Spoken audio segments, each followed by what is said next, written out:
Alors, je vais vous faire un petit retour en arrière, un petit peu pour vous expliquer les éléments qui, indépendamment, ou quand même en liaison, mais du contexte, nous ont conduit au choix que nous avons fait aujourd'hui.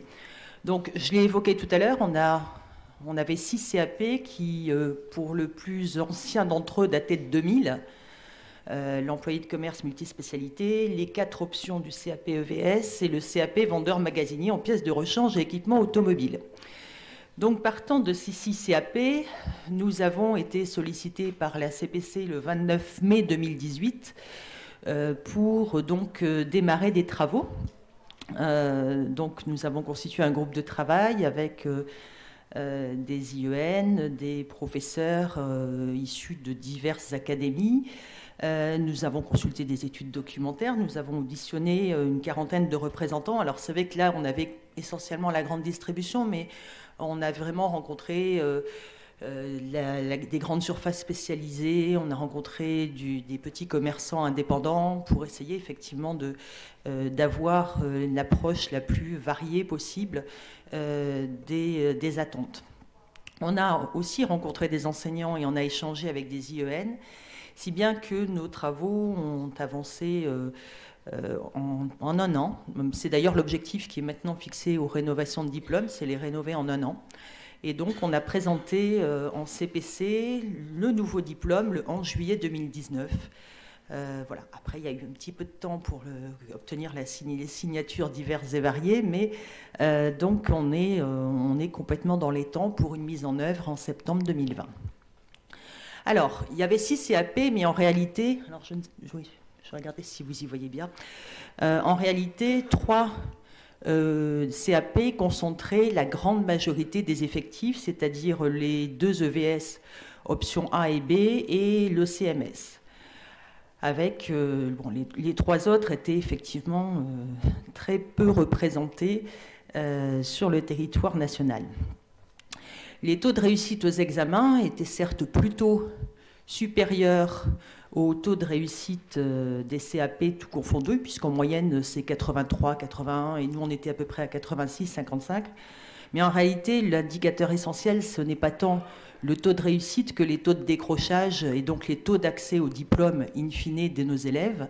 Et on avait un décrochage environ de 20% pour les élèves sous statut scolaire et de près de 30% pour les apprentis, ce qui est effectivement énorme puisque ça génère des élèves qui sortent sans qualification sur le marché du travail. Et malheureusement, lorsqu'ils obtiennent leur diplôme, les CAP commerciaux, donc les 6 globalisés, bien évidemment, vous aurez le diaporama, hein, donc pas de souci. J'en vois qui écrivent à fond, donc, on vous le communique bien sûr. Donc, on avait un taux d'emploi très faible. 9 mois après la sortie sur le marché du travail, uniquement 15%, 15,5% des CAP étaient en emploi, très faible par rapport aux services, puisque la moyenne, elle est de 30%, et encore plus faible par rapport aux industriels, je ne l'ai pas mis, mais dont le taux d'emploi était supérieur. Alors évidemment, le taux d'emploi des apprentis est un peu supérieur à celui des scolaires, mais néanmoins, il reste inférieur au taux d'emploi des apprentis dans le service également. Alors ce que nous avions constaté, c'est qu'évidemment, parmi les leviers pour améliorer l'insertion figure bien sûr l'obtention du diplôme, qui est un atout pour ensuite obtenir un emploi. Le fait aussi que l'élève ait choisi sa formation va évidemment influer sur sa motivation, sur son implication dans la formation et donc sur ses chances d'insertion ultérieures. Et puis que le recrutement dans l'entreprise d'accueil, effectivement, il est influencé aussi dans le cadre des apprentissages, par le fait que l'élève apprenti, s'il donne satisfaction, a plus de chances d'être recruté. Alors ça, je ne sais pas si vous le voyez bien, mais c'est un graphique qui montre le taux d'emploi en fonction du domaine de spécialité et de la classe de sortie. Et en fait, ce qui était quand même très problématique, c'est qu'en fait le taux d'emploi il est de 19,4% pour les élèves qui sortent pour la filière commerce-vente, donc il est plutôt dans la moyenne des autres filières. Mais si on regarde les CAP, c'est le bleu qui est à l'intérieur, vous ne le voyez pas. Voilà. Et regardez, vous voyez que le taux d'emploi en CAP est effectivement très très bas par rapport à d'autres filières. Alors, je vais passer rapidement là-dessus, puisqu'en fait, tout a été dit, notamment sur l'impact de la digitalisation, sur l'évolution des unités commerciales, sur l'assortiment, etc., sur l'impact du développement du multicanal aussi, on n'a peut-être pas suffisamment évoqué, mais quand même un petit peu, donc, qui a complètement modifié les parcours d'achat du client, et donc à la fois l'accès à l'information, mais aussi qui a impliqué une évolution importante de l'organisation des unités commerciales pour intégrer des nouveaux services, et donc bien évidemment sur l'évolution des compétences. Donc je ne reviens pas là-dessus, on l'a quand même pas mal évoqué. Quand même, ce qui a été dit aussi, c'est quand même les attentes en matière de services. On n'a pas évoqué en matière de réduction des coûts, mais elles sont certaines évidemment de la part des entreprises. Le multicanal, il est fait aussi pour faire en sorte de maximiser les bénéfices et de faire en sorte que tous les canaux soient mis en cohérence, et bien évidemment aussi dans un objectif de différenciation. Et on le voit bien avec le film fait par le groupe Casino qui cherche à se différencier en mettant clairement en avant sa gestion du multicanal. Alors là c'est pareil, on en a quand même pas mal parlé. Les consommateurs sont de plus en plus exigeants, ça a été dit encore là.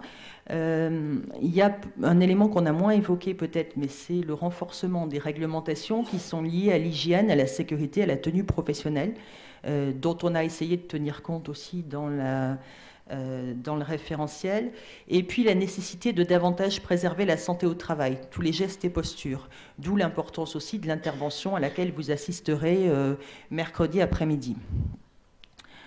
Alors, du coup, vous voyez que les conclusions que nous avons retirées, nous, elles sont complètement proches de ce qui a été dit aujourd'hui. Les perspectives d'emploi, elles sont plutôt favorables. On nous a bien dit que, en dépit de la digitalisation, c'était pas la disparition des emplois, qu'on a toujours besoin des unités commerciales physiques et en tout cas du personnel en contact. Alors, c'est vrai que l'impact de la digitalisation, on était là sur des représentants de la grande distribution, donc il est fort. Sur des petites épiceries de proximité ou sur des boulangeries, forcément, l'impact de la digitalisation est moins fort, et ça, vous n'avez pas pu l'entendre au travers de la table ronde. Néanmoins, c'est pas à négliger, parce qu'on a maintenant des drives dans les boulangeries, par exemple, on l'évoquera tout à l'heure. Donc la digitalisation arrive aussi dans des points de vente dans lesquels on ne l'attendait pas habituellement, avec une évolution des compétences attendues derrière pour les détenteurs du diplôme. L'attente, elle porte évidemment, concernant le détenteur d'un CAP, sur l'accueil, sur la relation client, ça a été dit, les compétences transversales, ça a été dit. Pourtant, il ne m'avait rien dit, j'ai fait mon diaporama dans mon coin, mais vous voyez qu'en croisant les deux, j'ai pris des gros risques en écrivant ça avant, hein, mais finalement les risques étaient quand même très limités, parce que évidemment aujourd'hui toutes les attentes convergent et nous sont exprimées et réexprimées de façon très claire, même si d'un format de point de vente à l'autre ou d'un secteur d'activité à l'autre, il peut y avoir des différences. Je pense par exemple au comptage et au rendu de monnaie, où les attentes ne sont pas les mêmes en fonction des types de points de vente. Où il y a des endroits où on utilise l'encaissement simple dans des magasins spécialisés, par exemple, et pas dans d'autres. Donc évidemment, il y a des nuances en fonction des points de vente et en fonction des secteurs d'activité, mais au global, on voit bien qu'il y a une attente très forte en matière de compétences techniques fondamentales, les basiques, tels qu'ils étaient évoqués tout à l'heure. Là où la nuance se fait aussi, c'est qu'en fonction du type de point de vente, le niveau d'autonomie et de responsabilité du détenteur du CAP va être variable. Il y aura, dans certains types de points de vente, davantage d'autonomie ou de responsabilité qui seront déléguées que par rapport à d'autres.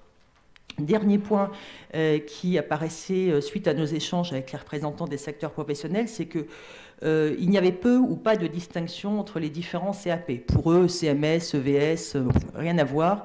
J'ai même eu des documents d'un organisme qui représente le commerce et de la distribution qui mélangeait les deux. Une fois, il l'appelait CMS, une fois, il l'appelait EVS. Il n'y avait pas de distinction.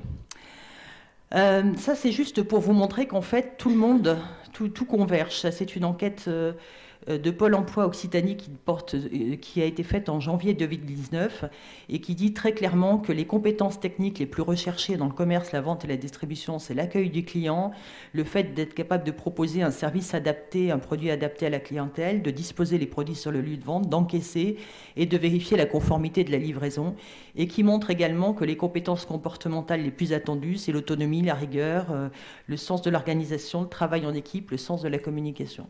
Donc vous voyez que dans cette enquête, comme dans celle qui vient de paraître là, alors je ne sais pas si vous la voyez bien, mais peu importe, je vous recommande sa lecture. Elle vient d'être publiée par l'Observatoire prospectif du commerce. On vous mettra les liens sur le CERPEG. Mais en tout cas, c'est une étude qui porte sur l'impact du digital cognitif, en l'occurrence donc de l'intelligence artificielle, sur les activités et les compétences d'ici 2023. Et il balaye tous les métiers du commerce et de la distribution. Et concernant l'environnement futur de l'employé libre-service, il note qu'on va vers plus de polyvalence et d'autonomie. Et aussi, alors là, vous verrez sur le schéma qui est mis là, que bien évidemment, le bloc important, c'est assurer le bon état marchand du rayon ou du magasin, ce qui a été dit tout à l'heure, mais que celui qui augmentait par rapport aux autres aujourd'hui, c'est accueillir et accompagner un client en magasin. Donc on voit bien que toutes ces études-là convergent et par rapport à tout ce qu'on a entendu tout à l'heure et aux propos des professionnels. Je vous ai dit qu'on est allé rencontrer des enseignants et des inspecteurs et le retour qui nous avait été fait, c'est un petit peu celui qu'on a déjà évoqué, c'est-à-dire que le public est de plus en plus hétérogène, de plus en plus fragile et donc effectivement est affecté en CAP par défaut, en particulier dans ce CAP, enfin dans ces CAP commerciaux, que les contenus, que ce soit au CMS et EVS, étaient redondants entre les formations, désuets, et pour cause, entre 2000 et 2006, ça commençait à faire loin. À l'époque, je vous rappelle, on était sur Minitel, en gros, presque. Donc, et puis aussi trop technique. Donc les interlocuteurs en entreprise, donc les tuteurs, eux, ne faisaient pas la distinction entre les différents CAP, donc proposent des missions qui relèvent de l'EVS pour le CMS ou inversement. Et en particulier en EVS, il y avait quand même des difficultés qui étaient notées pour identifier les lieux d'accueil propices au développement des compétences. Et puis, les enseignants et les inspecteurs rejoignaient les statistiques que nous avions recueillies portant sur l'insertion professionnelle post-CAP et qu'ils considéraient comme étant très difficile. Et notaient aussi qu'il y avait peu de poursuites d'études possibles en première bac pro, faute de place, alors même qu'effectivement, on en reparlera, mais dans le cadre de la transformation de la voie professionnelle, on doit pouvoir permettre aux élèves de s'insérer professionnellement s'ils le souhaitent, mais aussi de poursuivre leurs études s'ils le souhaitent. Mais ça veut dire derrière que les cartes des formations doivent bouger pour effectivement proposer suffisamment de places en première aux élèves qui souhaiteraient y aller. Alors, très rapidement, parce que bon, le CAP EVSD ne représentait quand même que moins d'une soixantaine d'élèves en formation. C'est en fait un CAP qui avait été créé à la demande des diffuseurs, dépositaires, messageries, enfin bref, tous les professionnels de la vente de produits de presse. Or, vous le savez comme moi, c'est un secteur qui a beaucoup bougé et qui ne fonctionne plus du tout comme il l'était avec la crise de la presse et il y a une forte diminution donc, des stages et des emplois chez les diffuseurs de presse. En plus, les lieux de formation n'étaient pas ceux qui étaient évalués dans le RAP. On notait aussi un problème de recrutement d'élèves motivés, parce que là, les élèves étaient orientés fortement par défaut et l'inclusion était extrêmement massive dans ce CAP, avec notamment aussi des élèves primo-arrivants en grand nombre, donc qui ne maîtrisent pas la langue française. Donc, diagnostic un peu rapide, mais bon, je ne vais pas m'étendre là-dessus. Même chose concernant le CAP vendeur magasinier en pièces de rechange et équipement automobile. Bon, clairement, on voyait une très forte diminution de la formation en académie. De plus en plus d'académies ont transformé ou transforment ce CAP-là en CAP opérateur logistique, qui correspond davantage aux attentes. L'orientation, exactement comme tout à l'heure, était systématiquement par défaut, avec des taux de pression, alors là, très très faibles. Un décrochage en plus très fort en cours de formation. On notait un tiers jusqu'à 50% des élèves qui décrochaient en cours de formation. Donc déjà, vous les recrutez par défaut, ils ne s'accrochent pas à la formation, ils s'insèrent faiblement dans le secteur, parce qu'en fait, à ce niveau de qualification, il n'y a plus de recrutement. On recrute au minimum au niveau bac pro, parce que ce qu'on attend derrière, c'est effectivement des gens qui ont plus de compétences techniques et commerciales. Et le CAP n'était plus du tout adapté pour ce type de recrutement. Et les élèves qui poursuivaient très peu et essentiellement vers la logistique. Donc on voit bien qu'il y a une évolution de ce CAP-là vers la logistique, ce qui va se faire dans les années à venir, avec le développement du CAP opérateur logistique. Alors, nous avons donc observé tout cela, et nous avons également en parallèle observé l'offre qui existe autour de ce CAP-là. Et vous le savez, j'imagine, 2 nouveaux CAP ont été créés dans la l'ex-7e CPC, puisque les CPC ont été renouvelés depuis le début janvier, mais c'était celles qui étaient sur l'alimentaire. Et donc 2 CAP ont été créés à la demande de la profession, le crémier fromager et le primeur. Et qui non seulement ont été créés à la demande de la profession, mais qui réellement sont en train de se développer dans les académies, avec un intérêt certain de la part des professionnels sur ce type de CAP. Et puis, il existe une mention complémentaire, vendeur spécialisé en alimentation, et il se trouve que sa rénovation est mise au programme de la nouvelle CPC. Donc, nous allons commencer à démarrer les travaux de rénovation de cette mention complémentaire. Et vous allez voir, ça pourra avoir un intérêt certain pour nous. Alors, compte tenu de tout ce que j'ai dit, voici globalement les 3 types d'évolution vers donc si on souhaite faire évoluer, ou si on souhaitait faire évoluer les CAP, la nécessité de développer les compétences liées à la relation client, la nécessité également d'assurer un ancrage opérationnel sur les compétences cœur de métier, les basiques, comme ça a été évoqué tout à l'heure, et de développer à la fois la polyvalence et l'adaptabilité du détenteur du CAP. Et enfin, ça a été dit aussi largement tout à l'heure, la nécessité de recourir de façon beaucoup plus importante aux ressources et aux outils digitaux, et donc de disposer des compétences pour pouvoir le faire.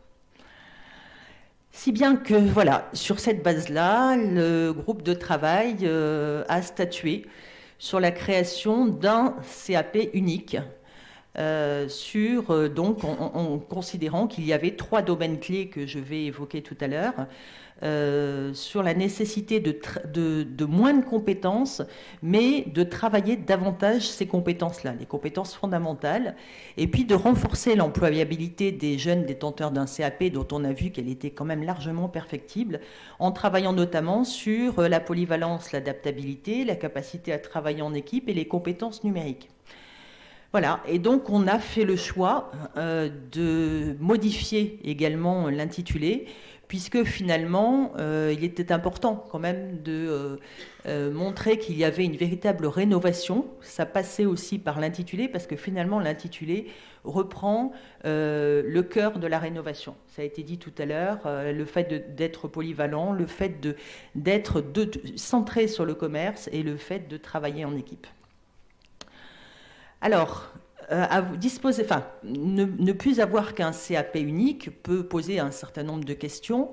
Néanmoins, d'abord, le diplôme peut être coloré en fonction du secteur d'activité, par exemple réalisé par les PFMP ou par l'entreprise d'accueil dans le cadre de l'accueil d'un apprenti, ou c'est pour ça que j'évoquais les 2 CAP tout à l'heure dans l'alimentaire et la mention complémentaire, conduire le jeune, permettre aux jeunes ensuite de se spécialiser ultérieurement par un diplôme connexe au CAP, puisque vous savez que lorsqu'on est déjà titulaire d'un diplôme, on peut donc passer un CAP en 1 an. Et donc, l'élève qui a donc fait son CAP en 2 ans, le CAP EPC, peut ensuite préparer un CAP en 1 an. J'attire d'ailleurs votre attention sur le fait qu'au BO de jeudi dernier est sorti le texte portant sur les CAP 1 an, 2 ans, 3 ans. J'imagine que vous l'avez vu. Vous l'attendiez aussi, et c'est tout à fait dans ce contexte-là qu'on peut envisager donc de proposer un vrai parcours aux jeunes qui est donc un CAP EPC suivi d'une spécialisation. Donc ça, c'est un des choix que l'on a fait. L'autre choix important que l'on a fait, c'est que l'on considère que les compétences professionnelles sont constituées d'un certain nombre de compétences qui relèvent des savoirs économiques et juridiques, d'une part, et qui relèvent de l'hygiène et de la sécurité, d'autre part. Et qu'il nous semblait que si on voulait vraiment donner du sens aux enseignements et rendre les élèves conscients de l'importance de maîtriser les aspects juridiques, économiques des décisions qui sont prises, mais aussi d'être plus attentifs à l'hygiène et à la sécurité de ce qu'ils font, on a souhaité donc intégrer l'intégralité de ces savoirs dans les compétences professionnelles, ce qui fait que l'enseignement économique et juridique, effectivement, disparaît en tant que tel, mais ne disparaît pas du tout. En revanche, il vient simplement éclairer et contribuer à la contribuer à la constitution des compétences professionnelles au même titre que les autres savoirs. C'est une différence assez importante, mais on l'a fait également au BTS MCO, où on a créé une partie du culture économique, juridique et managériale qui est adaptée au BTS MCO et qui donc est intégrée dans la construction des compétences professionnelles. Parce que dans la réalité de la vie, on n'a pas un jour sa casquette droit, le jour sa casquette mise en rayon, le surlendemain sa casquette santé-hygiène. L'élève, quand il est, l'élève ou le détenteur du diplôme, quand il est dans la vraie vie, eh ben, il a des compétences qui s'appuient sur tous ces savoirs-là. Et donc, pour qu'il fasse le sens et pour qu'il ait parfaitement conscience de ça, il nous a semblé essentiel donc, de travailler depuis les compétences professionnelles l'ensemble de ces savoirs. Alors, on l'a dit tout à l'heure, c'est une obligation d'écrire en bloc de compétences.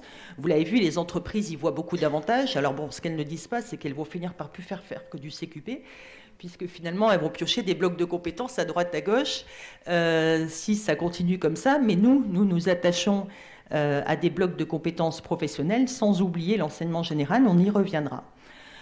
Alors, 3 domaines d'activité professionnelle ont été définis: réception et suivi des commandes, mise en valeur et approvisionnement, et conseil et accompagnement du client dans son parcours d'achat.